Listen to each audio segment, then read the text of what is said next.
got so used to lonely. When you came along, it just felt wrong. Love felt wrong. If I don't say I love you, it's not because of you. If I don't say I need you, there's nothing you can do. Just promise you'll be honest. Promise that I will be too. I'm standing in my own way. Don't know how much I want your touch. I'm Purd Happily, and welcome to You Heard with Purd. And the story of this next segment is that they are alone, together. You heard? How about that? Oh my God, Purd Happily just introduced us. You'll probably be seeing that every week from now on.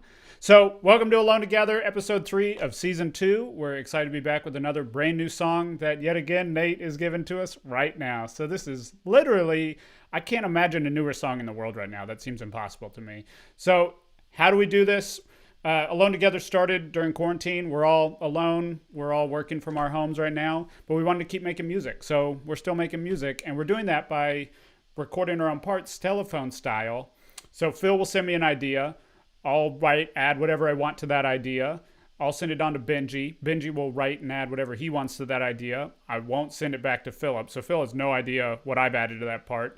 And then I don't know what Benji's added to that part. Benji sends it on to Tamir.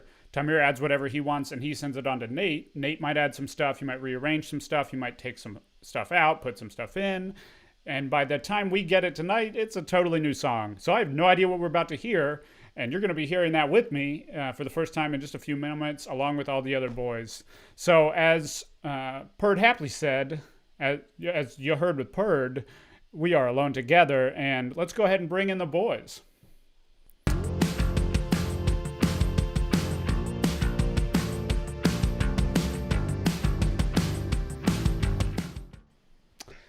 Welcome, boys! The boys! Hello! So as you guys know, we have 3 minutes to answer a question, and we also got to deliver it. Today, what I want to know is, what musical artist would you have tacos with?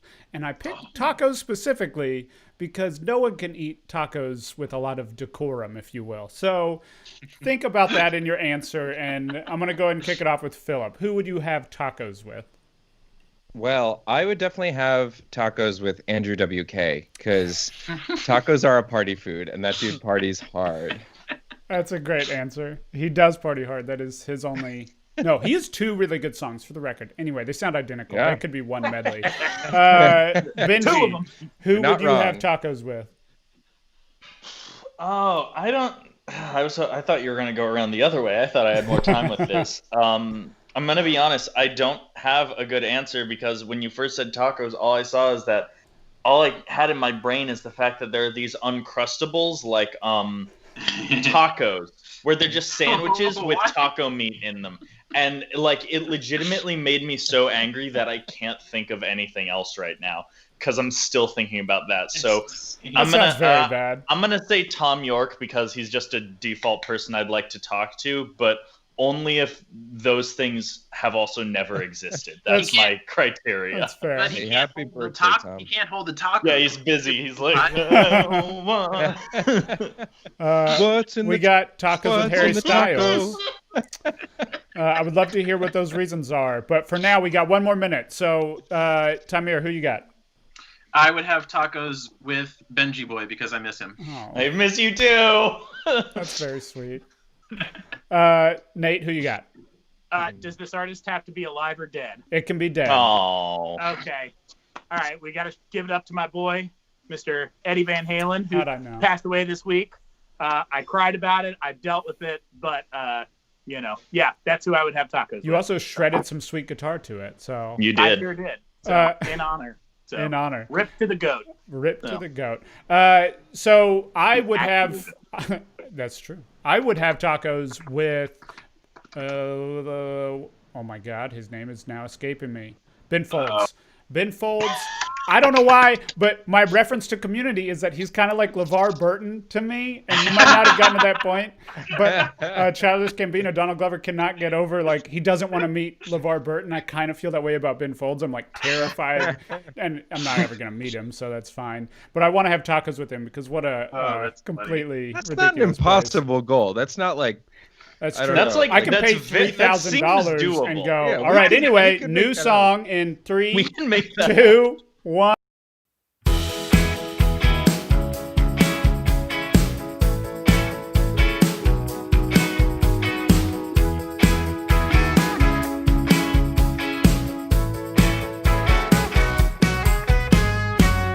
Always wanted more than I could give. I was blind. You got me. I always wanted more than I could give. You were kind. You would forgive. I was clutching my indulgence, never thought that it should end. Kindness was a stranger, but you were still my friend. Never asked for anything.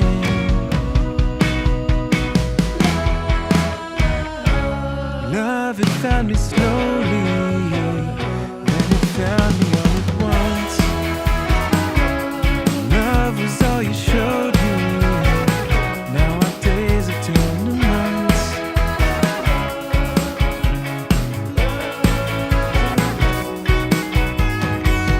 Now I'm seeing your love and I live for what I find, for what you give. Now I'm feeling your love and I live for your life, for what you give. I see you in the moonlight, how beautiful you sway. I see you dancing slowly, I love you in your way. I love you in your way.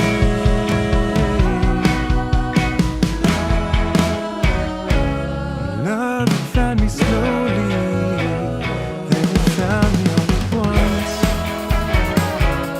Love was all you showed me. Now our days have turned to months. Found me slowly.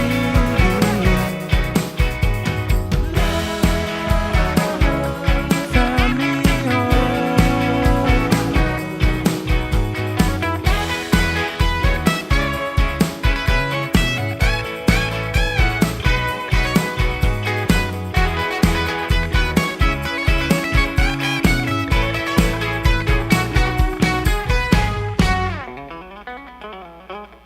Always wanted more than I could give. I was blind. You got live.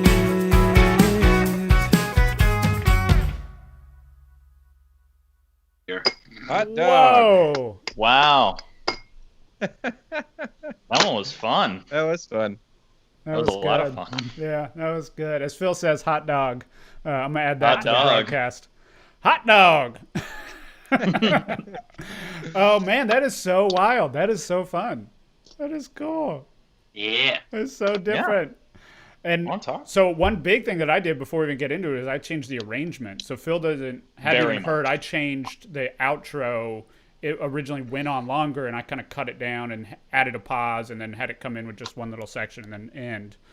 But as always, let's go ahead and talk about the process, how we wrote this, all the parts we added.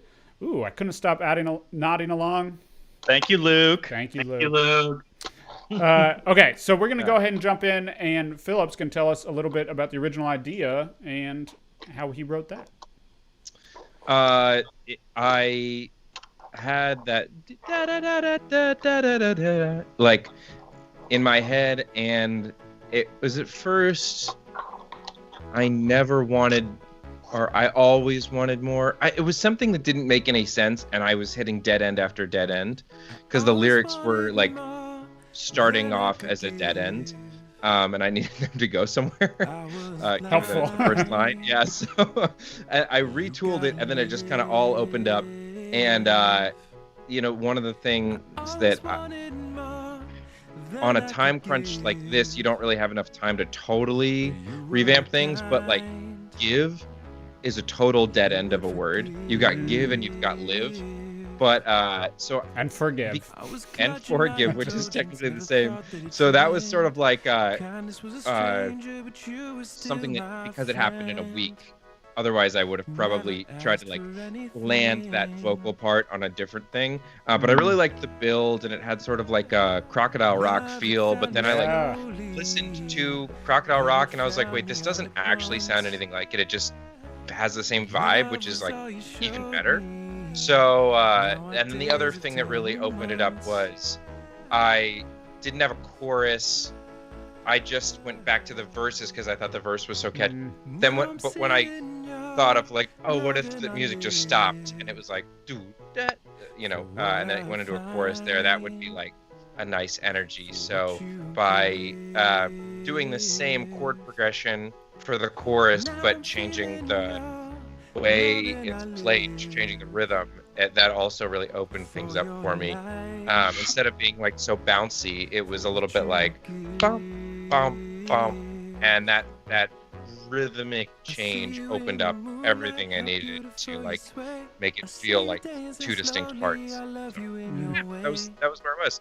This was a real like I didn't have a ton of time this week, and Nate had also mentioned to me that doing fewer vocal takes would be okay, because I was giving him an ocean of vocal takes, and so this one was like single vocal take for me, just like you'd hear on like an old 60s or 70s rock song. So and was the vibe. Yeah, and I mean, sometimes you just got to do what the song calls for, and I think it's perfect for the song.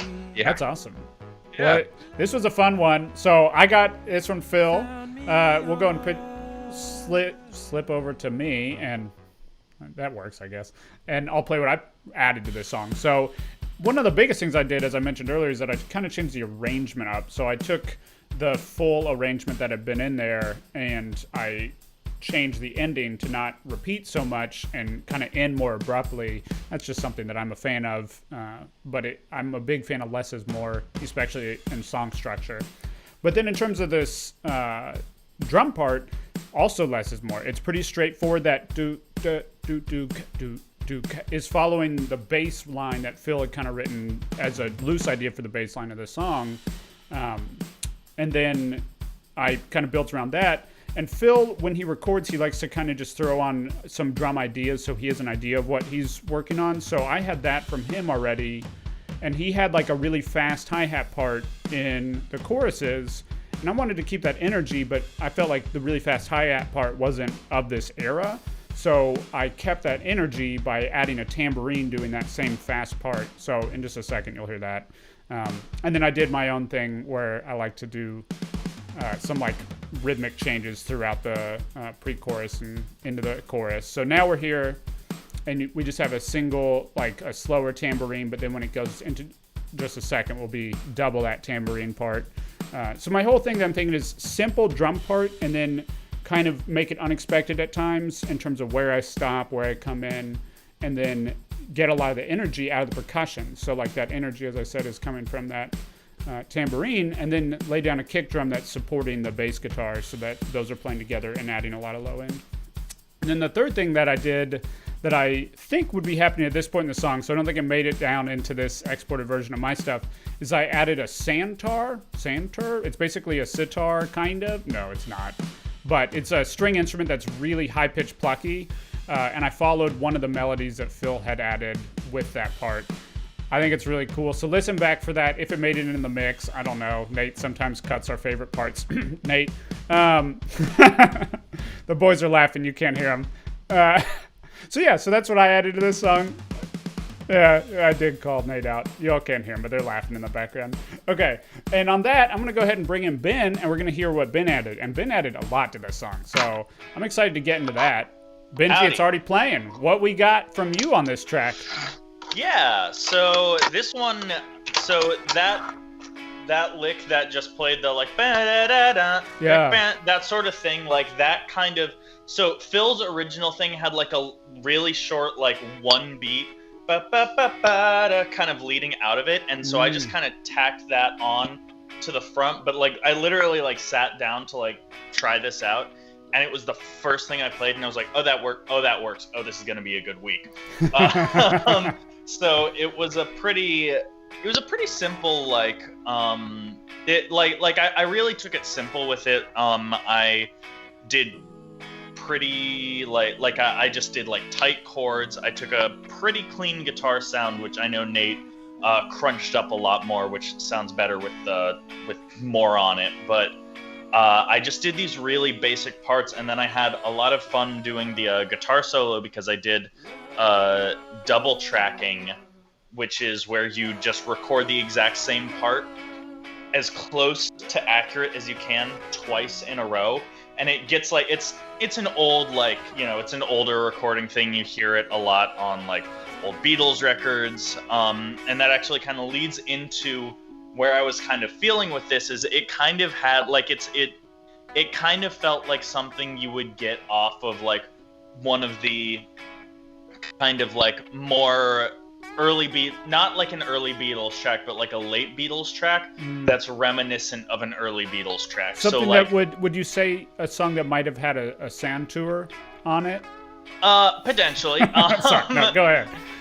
It's No, let me throw I you was off. thinking more like but yeah, like something like you would hear like either like Yellow Submarine or like towards like the sort of like mid-career sort of stuff. So like that, or what's the one? It's the one with I'm the Walrus on it. Magical Mystery Tour. Oh yeah. So something like something that would like kind of fit there. So, and then my head kind of went to that. And so at the end of my guitar solo, I realized like the beginning of my guitar solo kind of sounded similar to the Octopus's Garden guitar solo. And so as a joke at the end of my solo, I did the opening lick at the beginning of Octopus's Garden, and I went just in that one bar of silence, which I thought was very funny. And then it worked. It kind of worked out. So, yeah. Dude, I love that. That's such a great little, and it's so. I think we're almost to it. There it is. Right there. Yeah, that little, and it works. It's so fast. It worked. But it's just like it's absolutely just a Beatles lick, 100% plagiarized, but it worked there, and I was like, well, it's just a series of notes. We're about to get into. Oh no, we already had your solo. Duh. So that's the end. Yeah. So that's the. But yeah. Oh, and I also forgot to say. So Phil had these two different synthesizer parts. So he had a keys part and a synthesizer part, kind of basically doing the same thing. So I just kind of took that, and I just slightly I basically took the two parts, and I took the keys part out because I felt a more chill vibe to it, and I did just a really basic electric piano, just chilling on just doing really long chords, kind of droning around, and then I threw in some backing vocals as well. So yeah. Don't forget the backing vocals; those are huge. They're awesome. I got so into the guitar part talking about that I forgot. Oh yeah, I did like 3 other things on this song. Yeah, you did so much, but it's all. I was gonna say the guitar work is super nice, but also so are the vocals and the keys and everything else that you added. Okay, well, let's go ahead and bring in Tamir, and let's hear what Tamir added to this track. Hello, Tamir. Hello, Colin. We got your bass line playing in the background, sir. Yes. So this one was fun to work on. It was also a tad frustrating because I literally only had an hour to work on it in my entire day. That's Alone Together. That's what this is all about. And like even within that hour, I'd say more like 40 minutes because I had to stop and vacuum at some point.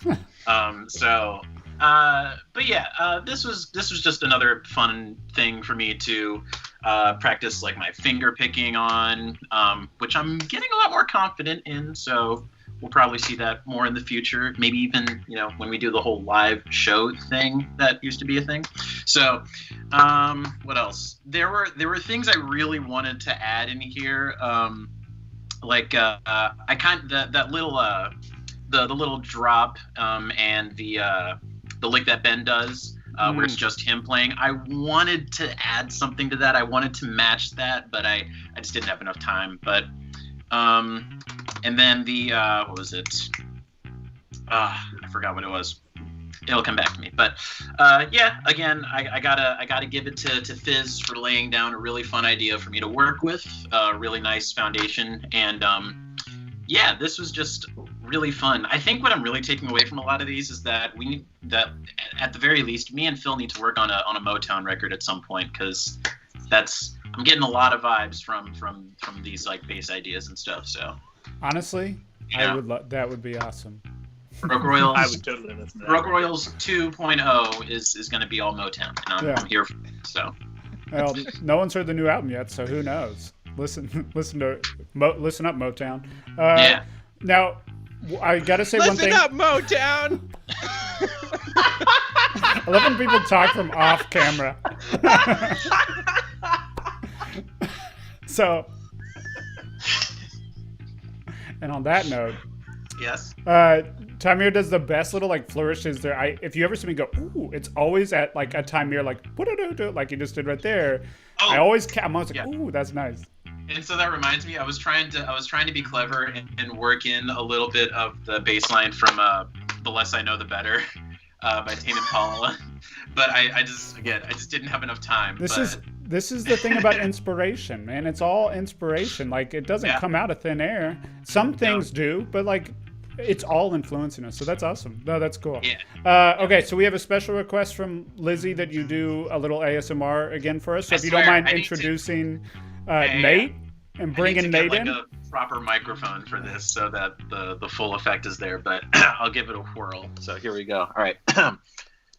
So that's pretty much all I added. So I'm gonna hand it off to Nate. We'll hear from him. Follow that up.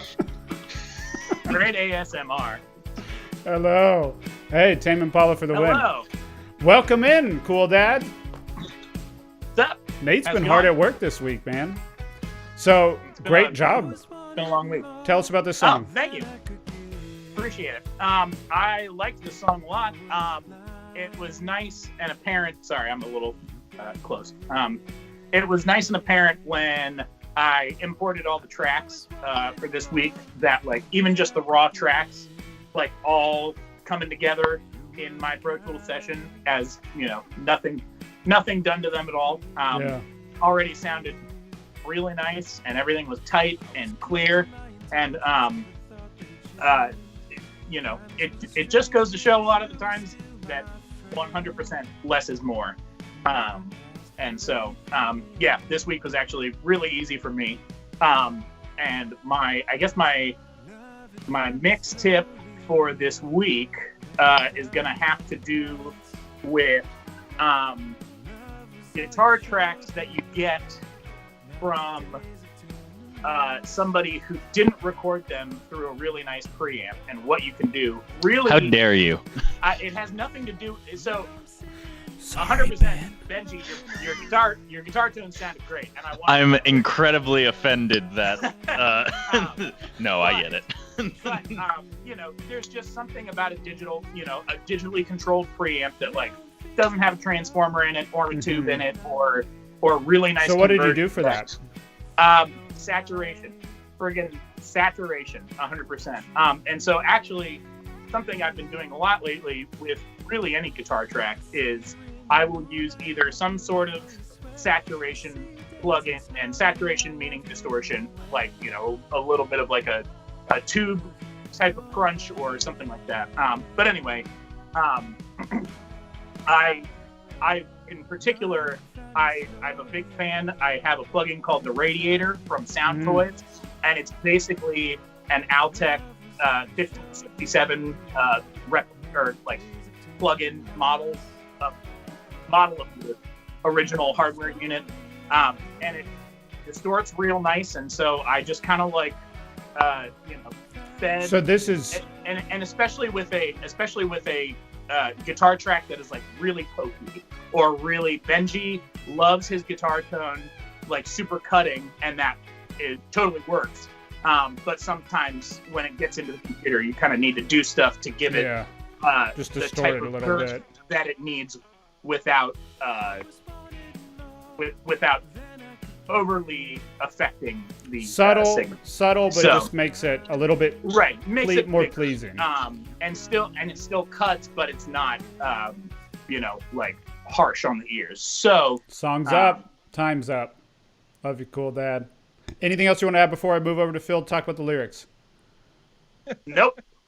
Okay, you did a great job, man. 1911 donut cider. Donut cider. Also, leave in the comments. Have you heard of a donut cider? I've never heard of it. It's so good. Yeah, go check it out. 1911 donut cider. Thanks, Nate. That is awesome.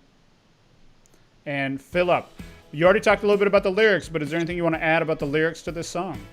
Well, Nate, I appreciate you bringing that up. I want to talk about something that's really near and dear to my heart. Yesterday, I was at the grocery store, just a normal grocery store, and I saw a Dunkin' Donuts beer, and that's unacceptable. Unacceptable. What in It God's doesn't name? sound good. Hey, It's Colin, can next unacceptable. week's question be what type of food is unacceptable and why? Because we've had 2 of them so far. And the last thing I'll say about that is I posted a picture on Twitter, and follow us on Twitter for more premium content. right. And about the lyrics, I'll say this. This was fun. It had a very, like I said, like the verse almost felt like a chorus, and it was very basic. Like, I always wanted more than I could give. Guy who's sort of, or person who's sort of realizing their fault, but I felt like it was a redemption story. It wasn't a sad sack story like we saw in season 1. This person had hope. There's a narrative arc that I was invested in, but then I was playing with some things in the build, and I just had like a few ideas, and they were really like poetic and like flowery. And I just thought, like, there are people like Al Stewart who wrote the song Year of the Cat. That's like the 60s and 70s had like this vein of like, some of the songwriters would like vacillate between really basic pop songs and really heady lyrics like within the same song. And I thought that was really, I always think that's really funny if you hear like Gordon Lightfoot does that too, like something like really heavy and then like the next line is like super basic. And you know, it's pop music to some degree, but like when it gets really romantic, and like I think thinking of songs as poetry is inaccurate. Songs are songs and poetry is poetry, but sometimes you see people like jamming the two together. So anyways, when you're listening back to this song, the pre-chorus is like the builds have these really sort of like flowery lyrics that I enjoyed kind of jamming in between an otherwise, you know, light pop song. I love it. And that's not something, that's kind of that first thought, best thought. Like, it's something I think if we were spending a lot of time on the songs, we might kind of massage some of those like more flowery lyrics out. But they're Yeah. great lyrics, and I think this song has it fits this song so well. I appreciate that. Yeah. Awesome. All right. I'm sorry about my drumming. I couldn't avoid it. The song is so great. And I'm only hearing it for like the third time right now, so I couldn't help myself. It's I want to hear wild. it again. Yeah, I know. Yeah, I'm ready. Speaking of, if you're just tuning in, we're about to listen to this song again. So let me go ahead and bring the boys back in. Welcome back, boys. We're all here. So So I do have to throw this up there real quick because this is important. I'm guessing that Luke is into this idea. Luke, let me know if that's not true. But that reads to me like, wait, I want that. I want donut Seem beer. social media savvy. Yeah, get on the Twitter. You can see exactly what kind of beer it is at Broke Royals. Yeah. It's up there for the world. That's right. That's That's right. horrible. It's just a bad idea. It's a runaway train, I think. It's a runaway. Oh, man, I love it. Well, thank you all for tuning in. We'll be back next week with yet another brand new song that we have not even begun to put together yet. Well, I think Phil has done his part, and we're going to start doing this week, and it's going to be ready for you by this time next week, probably just a few minutes before. So tune in next Thursday at 8:30 p.m., and let's go ahead and play out Slowly All at Once.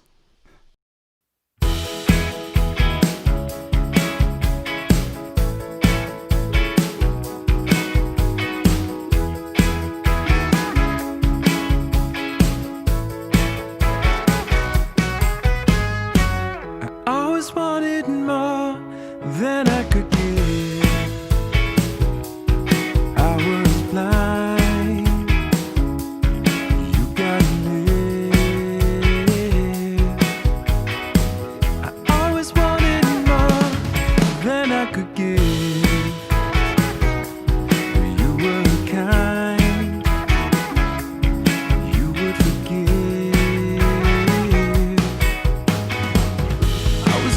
my indulgence, never thought that it should end. Kindness was a stranger, but you were still my friend.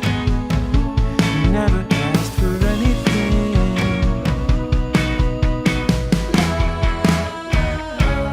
Love had found me slow.